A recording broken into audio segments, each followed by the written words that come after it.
Hi guys, so on Sunday we dodged a bullet. Le Pen lost and Macron won. The result was not even close. The incumbent defeated the challenger by 58.5% to 41.5%. But it does show again that support for a far-right candidate remains a threat, not just to a large country like France, but also to the European Union. There were, of course, concerns about a Le Pen presidency, which he pushed for a Frexit, which he tried to build bridges with her ally Putin. Would this be a catalyst for other right-wing parties around Europe? For the moment, the threat has gone away, but this is what Macron had to say during his victory speech. I'd like to thank all French men and women who, at the first and the second round, have trusted in me so that we can have a France that will be more independent, a stronger Europe, and through investments and deep change, carry on ensuring concrete progress for everyone by assuring creativity, innovation in our country, and in order to ensure that France is a major ecological nation.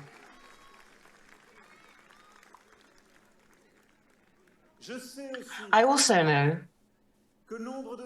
that a number of our compatriots have voted for me, not to necessarily support my ideas, but to act as a barrier to the extreme right. I would here like to thank them and tell them that I'm aware that this vote will oblige me in the future years to make sure that I'm a depository of their sense of responsibility, their attachment to the Republic, and also respect for the differences that have been expressed over the past few weeks.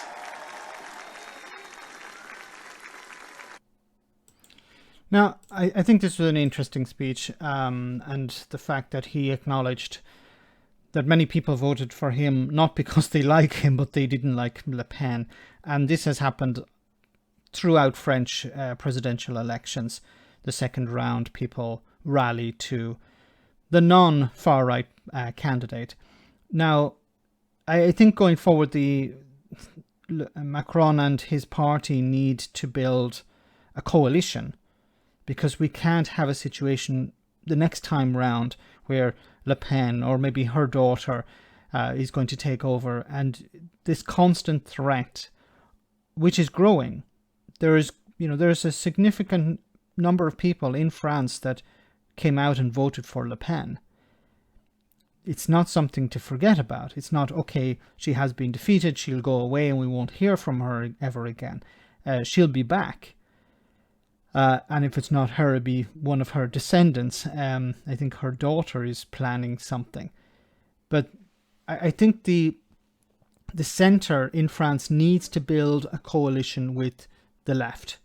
The third place candidate, far left candidate in the first round, won a massive number of votes, and I think it would make sense for the centre in France to reach out to those, to absorb some of their policies, to welcome them, to try and win them over.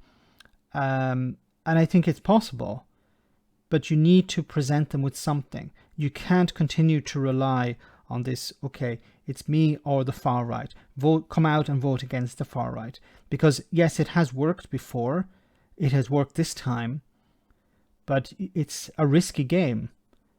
If Macron had slipped up some way, if he had made some massive gaffe, it's possible that more and more people could have came out for Le Pen. Many of his supporters could have stayed at home. Many of the people who held their nose and voted for him could have decided, no, I'm not going to do it this time. And we could have a very different situation, not just facing France, but also facing Europe. So I wish him well in his presidency, and I do hope that he is going to build bridges with the left and encourage them to come out and vote for him or his policies. Let me know in the comment section, guys, what you think about all of this. As always, your comments are greatly appreciated. Thanks a lot.